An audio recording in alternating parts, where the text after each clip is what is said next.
wanted to kind of get some of your thoughts about what Safe Routes to School means to Colorado. Well, first I think Jim Oberstar was one of my heroes. I mean, he still is one of my heroes. I mean, he's just a remarkable person, and he's been one of the champions of choices in transportation. So whether it's transit or bicycling or walking, but people shouldn't always just have to get in a car.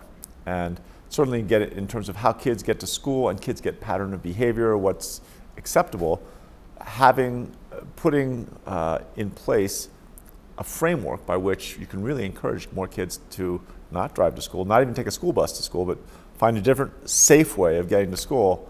What an incredible gift. And if you guys have gone from 12% to 43%, congratulations. Thank you. And thank you. Thank you. We did that in just 3 years, so we're pretty proud of that. How high are you going to go? I don't know. Most of us live within 2 miles of the school, 90%, so I think we can keep going higher and higher. 60, 65 is what I'm thinking. Okay. Part of our goal is to take examples like Heatherwood and say, all right, how do we take that victory and model it for the rest of the state and show other schools? You know, when I was doing this taping, first in my mind was, you know, Teddy's mother, my wife, didn't want Teddy to, didn't like the school that was 3 blocks from our house. Good Denver public school, but she loved the principal at the one that's about 1.5 miles from our house. Well, so we drive him.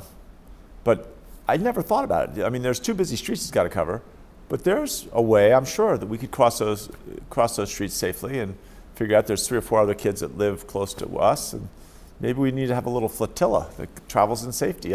So just like what Heatherwood's done for me, for my thinking, maybe we should figure out a way to do that for the rest of the state. That's called the walking school bus. That would be awesome. The walking school bus, there you go. Yeah, great.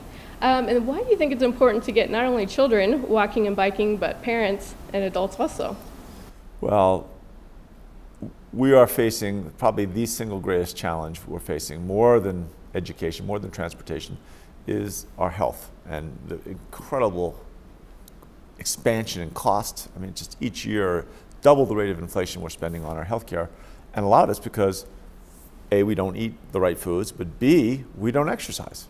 And so it's not just about kids, it's about parents and grandparents, and how do we all deal with obesity, and as busy as we are, get out there and exercise. And you know, what we said in the State of the State speech this year, and we're going to spend this year working on it, is how are we going to define Colorado as the healthiest state in America by every measure? Not just the thinnest. Not just, we're the thinnest, but how do we become the healthiest? And how do we do that? Obviously, diet's a big one, and exercise in terms of that. Obviously, we also need to have a statewide system, so even rural areas get the appropriate medical coverage.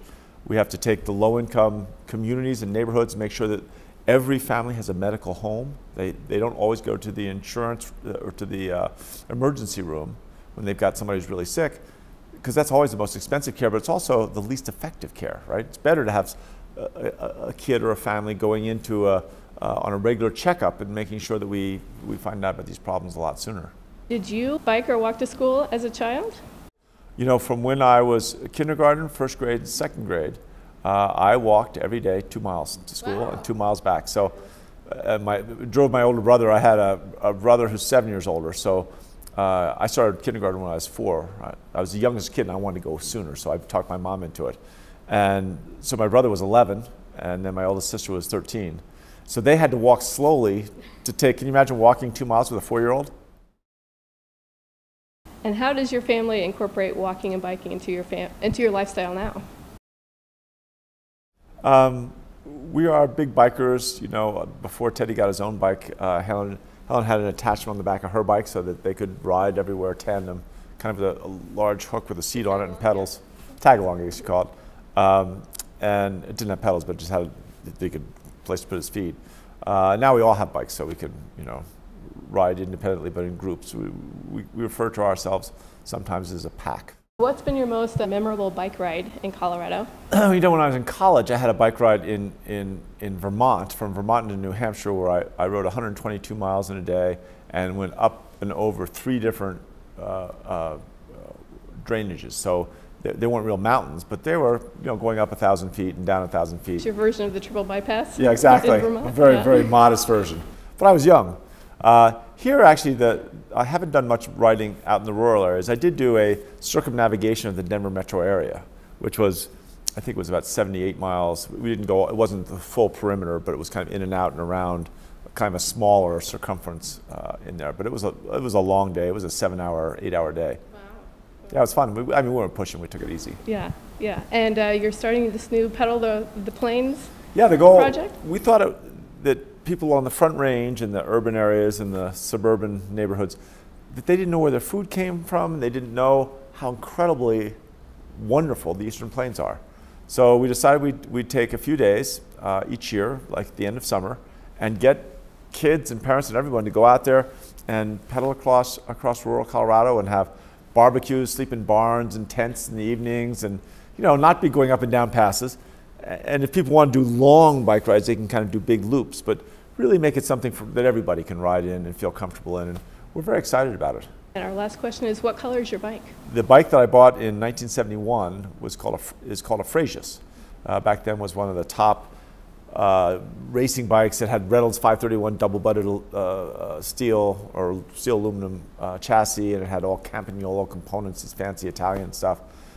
I have a felt bike that I bid on at an auction to help youth cycling, and that is a ridiculously nice bike.